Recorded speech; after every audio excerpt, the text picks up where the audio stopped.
I'd like to begin with global geopolitics because all eyes on the Russia-Ukraine war. It has been going on for 17 months already. So from the view from EU and Germany, how has it affected policy or political stance of Germany in EU and energy policy?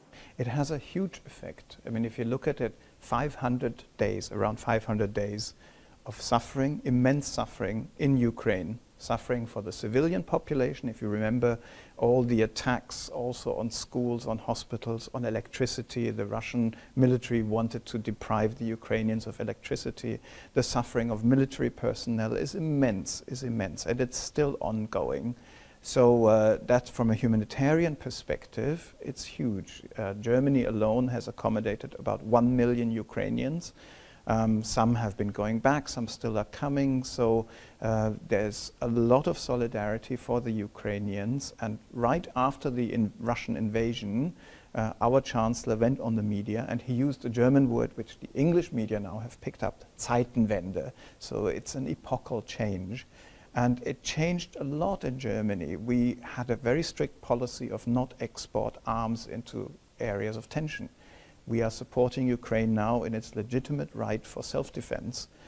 We see wars coming back on the doorstep of Europe. It's a fundamental breach of the norms that the United Nations gave us after 1945. That's the first difference. The second difference is there's constant threats of the use of nuclear weapons from Russia. Either veiled threats from the Russian state authorities, but if you follow Russian media, they constantly keep talking about, oh, we could nuke Europe, we could nuke the United States. There are all these questions about what's going to happen in Zaporizhia, in Europe's largest nuclear power plant. And this is also a new dimension, because if a larger country, a nuclear-armed country, member of the P5 in the United Nations, can attack a neighbor and threaten everybody else with nuclear destruction, what does that mean for smaller and medium-sized countries? Quite clear. They will say, we need a life insurance policy, and that's nuclear weapons. Now, can you imagine a world with lots of smaller countries armed with nuclear weapons? I mean, a lot of North Koreas, to be precise. I think that is a very different dimension of this particular war as well. And that made a huge change for Germany. In terms of change for German policy, we could see how the increase of military budget of Germany has also increasing. Will that mean the changing stance of policy of Germany in terms of defense, budget and military? It has already changed, and we have a target for our military spending. The issue is that Germany is the largest economy in Europe. So if we refocus our budget spending, it has huge implications also for Europe and for the neighboring areas as well. So it doesn't mean that Germany will become an aggressive power again or anything like that. But we had to realize that the defense spending, that the raw deterrence is important. We see a war on our doorstep. I mean, from Berlin to Kiev, it's a very short flight. And we see an aggressive neighbor that apparently only reacts to a very strong, also military way of saying no. We tried to say, please, Mr. Putin, not please, but we tried to send very clear messages. If Putin invades Ukraine, there will be economic sanctions, all this. He knew about this. It has not deterred him. So there is a change in German policy. It puts a lot of stress on our budget. I would much rather see the money being spent on school, housing, education and others. And you asked about the energy. It's a huge challenge for us to readjust our energy situation. We had a high dependency on Russian gas. The Russians cut off the gas supply. They thought we would be on our knees begging them to reopen the gas supplies. And we have managed to very quickly resource our gas, save a lot, calm the energy markets, but this all is very expensive. What would be preparation for your energy policy in the long term? I see the only good thing that's coming out of this is that we have to speed up the energy transition, which was something we were doing anyway because of climate change. We were on the way to decarbonize our economy. But we have to do it under much more pressure and with a lot a greater sense of urgency, and that's a huge challenge for us as a society. And it trickles down to each individual households. There are changes now, for instance, for individual households, how they arrange their heating if they do something new. And it has to be done in a very careful and measured way. What's the sentiment among German people right now because of the prolonged of the war? Nobody, including Putin himself, who thought it was a short 3-day invasion, a special military operation. You're not even allowed to call it a war in Russia until today. And of course, everybody would hope that it ends quickly, and we're realizing that this might take a long, long time. And there's always a certain part in the population who will either ask questions, which is very legitimate. Are we doing the right thing? I think it makes a democracy stronger if these questions are asked.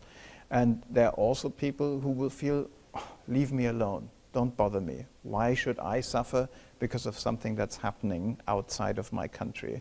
And to them, I think the answer is very clearly the Ukrainians. They are paying not just with money, they're paying with their lives. We are just paying money. We're supporting them financially, but we feel that there's a clear sense of threat. If Putin and the Russian government now manage to be successful, they have been very belligerent in their rhetoric, and they have said the next one is Poland, the next one might be the Baltic countries, so it's better to stop this now. But on the other hand, it's been raised that Germany also take pragmatic approach in also keep close relation with China as well. We saw the German Chancellor Olaf Scholz was in China last year, and it was seen that you are keeping balancing between China and the US amidst this war. Well, we were the country that tried to keep very strong and good relations with Russia. We invested economically, we invested in people-to-people contacts and all this, and it was a huge disappointment for Germany that despite all this win-win, Putin and his government decided to break all these. So it was a wake-up call, because many people thought, what's going to happen despite all these connections with China if something bad happens between China and the US? And we're talking about balancing. We're talking not about decoupling, but we're talking about de-risking. So de-risking has a political and an economic component.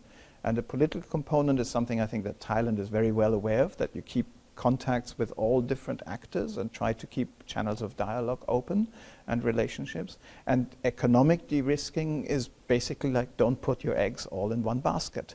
And German companies will do that. They are in the middle of doing it. But we have invested heavily in China. China's growth since the 1980s is due to hard work and diligence of Chinese people who are very skillful, very smart, but also due to foreign investments bringing in skills, bringing in capital. And Germany was a part of it. And it was very good for the Chinese, and it was very good for our companies. So we have to carefully recalibrate our relationship with China. And we need China as a partner, for instance, for sustainable development, for climate change, the challenges that are for all of us. Without China, we can't address them. One is a competitor. We compete in economics, but it's no problem to compete as long as you have basic fair rules. And one is a systemic rival. And the systemic rival is that it's a different political system that also tells others, oh, our system is superior. And then we have all good reasons to say, sorry, we can be partners here, this is where we agree, and this is where we disagree. And if you look at the system, it's the system of people's democratic dictatorship. So it is a very different system. We know it well. Communism, Karl Marx is German. We know the communist system. Regarding the French riot, it's been on the world spotlight at the moment, and people must have been wondering what will happen, whether it will have like domino effects on EU to see unrest happening in one of the major countries in EU like France. Do you have any concern about Germany? The situation in Germany is very different from the situation in France. But what is the strong lesson is that it's so important for a society to give as many chances and possibilities as possible to people to become part of society, to give them access to chances and to address this. And this is something that I think is a concern for every society. Now, the images of France, they go worldwide, and they're very spectacular. That's why they've been picked up. We have a lot of protests in Germany, but they're peaceful. And unfortunately, the media pick it up when it's not peaceful. And it gives people good, I mean, it is a reason for concern, of course, but I'm confident that French society has all the mechanisms to really analyze what was behind it, to go beyond the story. It's not just a story, oh, look at those Muslim immigrants, they can never be integrated, because for everybody who's going on the rampage, there's other people who are not doing it, who are living a peaceful, integrated life. And there are also other people who have issues and problems. So I'm confident that France and French society, the judiciary, will have the possibility to really reflect on what's happened, why it's happened, and what can be done about it. You arrived in Thailand in 2018, and your term is about to finish. You said in the beginning that you would like to be the bridge between the two countries. And so far, how have your mission been fulfilled? Do you feel like you have built a stronger bridge between the two countries? Well, it's not for me to judge, it's for the Thai people to judge whether I was successful or not. But what we tried, and I emphasize the we, because we can only do this as a team with the embassy, but also as a team with all the partners and sponsors and people who help us on the Thai side. For instance, the Thai-German Friendship Trail in Khao Yai, which we're very proud of, could not have been possible without the kind and generous support from outside, from Thai companies and institutions. So what we tried to do is to also, beyond just government-to-government contacts, which is the job of every ambassador, is to also focus on people-to-people contacts, which I think is very important. So when we celebrated 160 years of Thai-German relations, we did a lot of things to bring people together. And in this residence, we host so many people, so many events, also with different formats. For instance, we have a big table to play table football. Today we'll have people coming, and we invite students and others from all walks of life to just be interested and to create. We are an enabler. We want to be a platform for Thais and Germans to meet, to be interested in each other. And that was our mission. And so far you must be keen observer of politics in Thailand, or situation in Thailand, culture, politics, history, society. Let me ask you from political stance, because we just have recent election in Thailand. What's your observing, or what's your observation of Thailand at this political juncture, especially after the election? I think the election was very interesting, because so often you hear, I'm not interested in politics. Oh, politics is dirty business. It's all about money, this and that. And people say, don't talk about politics. But politics is important. The original meaning of politics comes from a Greek word that means it concerns everyone.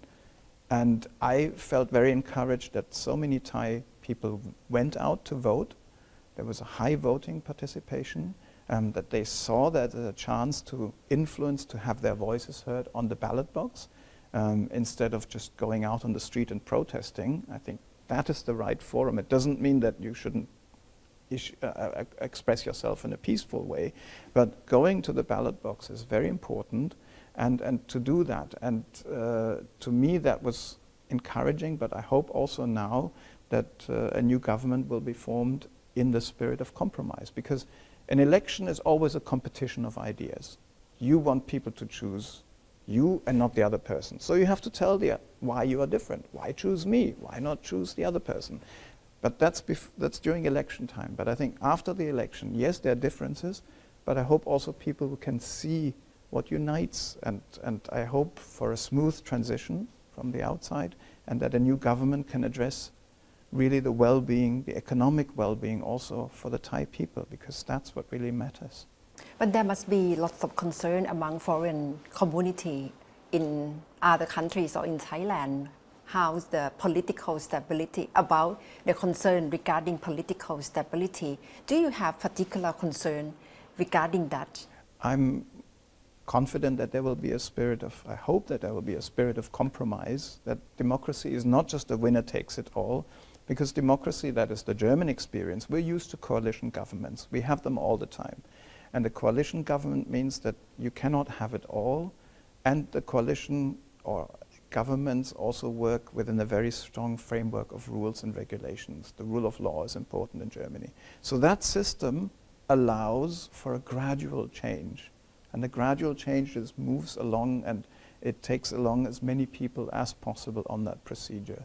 And I do not see why Thai people could not have that same kind of spirit of compromise and to move along Thailand. Thailand will change, but it can accommodate the changes. It's much better to change gradually and to accommodate this than to go back to the old divisions, which are very, very bitter for many people. And when talking about democracy and policy, when we take a look at other countries as role model or what we can learn from other countries, Germany has been picked up as the good example in terms of decentralization of power. So how do you think Thailand can learn from that model from Germany? I'm careful to say Germany is a model for this and that. We're always open to people coming and checking out Germany, but even in Europe, like, countries are very different. France is very organized in a very different way from Germany. Each country has its own history, its own peculiar experiences. So we offer our experiences, and then people can decide themselves what works and what not. And again, like, our democracy was born out of a complete disaster. If I look at 1945, Germany was physically destroyed, morally on the ground after what happened between 33 and 45. And we have to learn the hard way to rebuild our country, to rebuild our society from the political, from the economic, but also from the moral and cultural field. And I think, to me, one of the main lessons is it's very normal to disagree. It's absolutely normal in a democracy, even in a family, everywhere. Disagreement, conflict is everywhere. One person wants to eat Korean food, the other person wants to eat Thai food. But how we agree to disagree, that is the main thing. So to say, we'd like to say, okay, today we eat Korean food, tomorrow we eat Thai food. But if it's always one decides what to eat, then it's not good for a relationship. So it's crucial to set the policy or guideline for people to have space to agree to disagree. Agree to disagree, that would be the main point. Basically, a constitution is nothing but like a set of guidelines how to agree to disagree. Rules, either written rules, laws, or unwritten rules, social conventions, are trying to give us a sense. And this sense of fairness and justice is so important in every society. The rules and regulations, if you're very strong, you don't need rules and regulations. You do whatever you like. If you look at a school, if you're the strongest kid, you can bully everybody. But the weaker kids, they need the rules to protect themselves. And if people have the feeling that the state is protecting the weak and is somehow just and fair, then that's important for social stability. Not the absence of conflict, but how we regulate them. That is what matters. But if you were to write a short report or summary about Thailand at this very juncture, what would be in your summary? What will be your keywords? Optimism for a compromise. What are the next area of interest that you think should promote more cooperation? I think politically in this area of tension and growing tension also between the US and China, it's important for medium-sized countries like Germany and Thailand to try and keep channels of communication open, to ask for moderation, to see that things can be, that violence should not be used in interstate relations. That's one thing, I think, from a political point of view. Also, Thailand can benefit from the de-risking that I talked about. There are lots of German companies who also now look into Thailand as an addition in their economic portfolio if they haven't done so. Thailand is a very strong industrial base for German companies. We have about 600 companies employing about 200,000 people. It's a production hub, and for instance, for the EV transmission, there are German car makers who are already producing battery vehicles here in Thailand. So that is quite strong. Another aspect that I think is extremely important in the cooperation between Thailand and Germany is climate change and climate resilience. Thailand is very much prone to the effects of climate change, and it's not a luxury issue because climate changes hit the poor first. If there's no rain, it hits the poor first. If there's too much water, so this is not a luxury issue. It's an issue of like how to adapt to these changes. And Germany has been Thailand's largest bilateral partner in climate change. We have a very strong relationship, a lot of trust being built up. And what you said before is like Germany is not a model how Thailand should do it, but we offer our knowledge of our successes, also our failures, and then I think the responsible Thai actors, they can pick and choose and say how can they adapt it so it works also in a Thai economic, political and cultural context. You mentioned, interestingly, you mentioned that medium-sized countries like Thailand and Germany should have room to work together. So do you consider Germany as the medium-sized country in this geopolitics? And how do you see multipolar of world order by having medium power countries joining hands and work together? Well, we're not a superpower, we're not a P5, and we're not, so it's quite clear we have a footprint, but we're not a superpower, and we don't aspire to be one. But I think medium-sized powers have a big role to play. Thailand hosts the United Nations. The United Nations gives us guiding principles. For instance, the SDGs. The SDGs are agreed upon, and they are not just for the North, the East, the West, and the South, but they're global ideas. The same with like human rights. The Declaration of Human Rights is not a Western or an Eastern concept. It's done by the United Nations. So I think medium-sized powers, they can adhere and they can strengthen to say what unites us, what brings us together, what are the issues that are globally relevant, and not just thinking of my interest, my interest, my interest. Thailand also learned from Germany in terms of German Industry 4.0, and it's one of your main mission as well to promote this concept in Thailand. So far, do you think Thailand is on the right track with Thailand 4.0 and to learn from German Industry 4.0? Well, Germany doesn't have any natural resources. We don't have big oil or uranium or rare earths, all this. All we have is our the brain, and that's why the training is so important for us.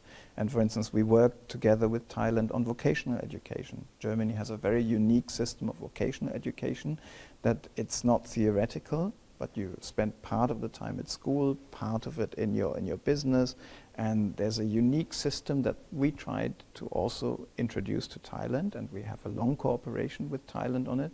And it's again one of the things where Thailand can sort of adapt it and say, okay, this fits better to the realities.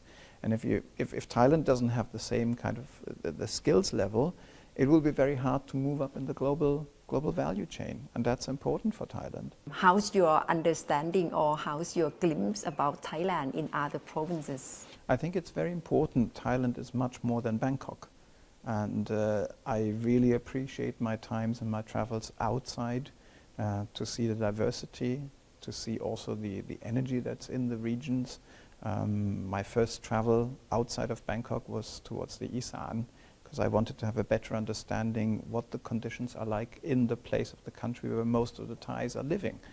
And I feel it takes a lifetime or 2 or 3 to understand, to get closer to the complexities of Thailand. It's a hugely diverse country geographically, culturally. And what I admire is the Thai ability to take in so many cultural and other influences and somehow make something very Thai out of it. I think that's a strength in today's globalized world. Do you feel you understand Thai people better? We're trying. So keep trying. We're trying hard. And where are you heading next? My next posting will be in South Korea. So what will be your Thai word that you will keep in your memory? Oh, there are many of them. Yeah. Can you just say some Thai words? Oh, maybe I'll keep in mind.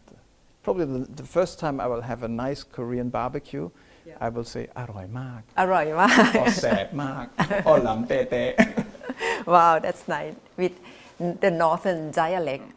And you also are very well known for riding using scooter in Bangkok, in BC Bangkok. Why are you not worried with traffic jam, with all the heat, the sun at all? Of course I'm worried. You have to be very, very careful. You have to be attentive every second.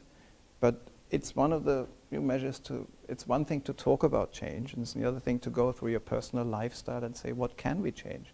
And using the scooter is one thing, but also using a small electric vehicles or riding the underground, going into public transport. It's a symbol to say, look, we can change. And I think more people would feel comfortable if you had wider roads or special roads for all this. So far, I had a guardian angel, so nothing ever happened to me on my scooter. It means you deliberately use it to show that you want to preserve or you want to protect environment. It's much more efficient, and it's much more efficient and faster. Thanon Sathon, on a normal day, the U-turn out to Rama 4 takes 40 to 50 minutes. By scooter, it's 3 minutes. So we also have to talk about an efficient use of the ambassador's time. And will you be using scooter in Seoul, in South Korea as well? We'll see. Thank you very much, Ambassador Schmidt, for joining me. Thank and you. good luck for your next mission in South Korea. Thank you very much. ค่ะ ขอบคุณมาก thank you ครับ ค่ะค่ะท่านทูตขึ้นชื่อเรื่องชอบใช้สกูตเตอร์ตามถนนหนทางที่ยุ่งการจราจรแน่นๆในกรุงเทพนะคะเดี๋ยววันนี้จะโชว์ให้ดูว่าใช้สกูตเตอร์ยังไงแต่ว่าจะใช้ในพื้นที่ภายในสถานเอกอัครราชทูตนะคะมาดูท่านทูตจะอธิบายวิธีการใช้เดี๋ยวดิฉันจะลองใช้ด้วยนะคะ so how would you tell me how to use it What is important here is kick and go. This is your accelerator. yeah But you need to step on it first and go a little bit, and then you press this down and you feel that then the scooter takes over. This is your brake. okay And yeah. if you let this go, it will slow down again. But I'll show you if you going. If you do it like this, look, Yeah. nothing happens. Nothing happens. okay But once you go on, have a look. yeah I'll go. yeah you go first I go, and once you go like this, and then you press it, and then something happens. โอ้โห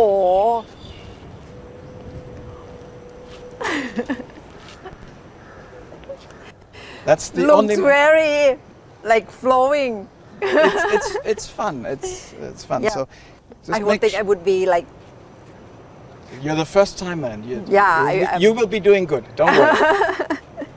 Okay. Give it a kick, yeah and then once you give it a kick, and now then you pull it down. Let it rolls like this, and Yeah. then you can. interesting Now you see. and how do you charge the battery Just normal charger. If you go a little bit faster, it's easier. Then it's not so. oh Not so yeah.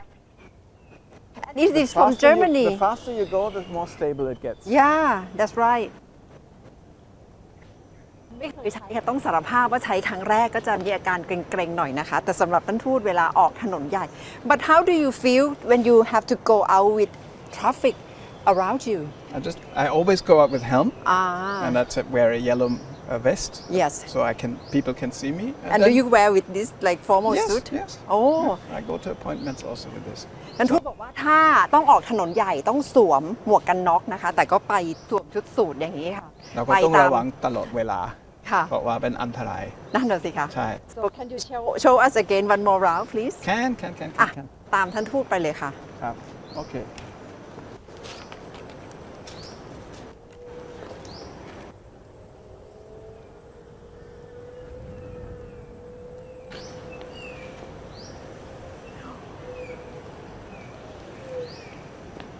very fast ซิ่งมาก 25 kilometers per ซิ่ง hour. มากค่ะ But you're doing fine.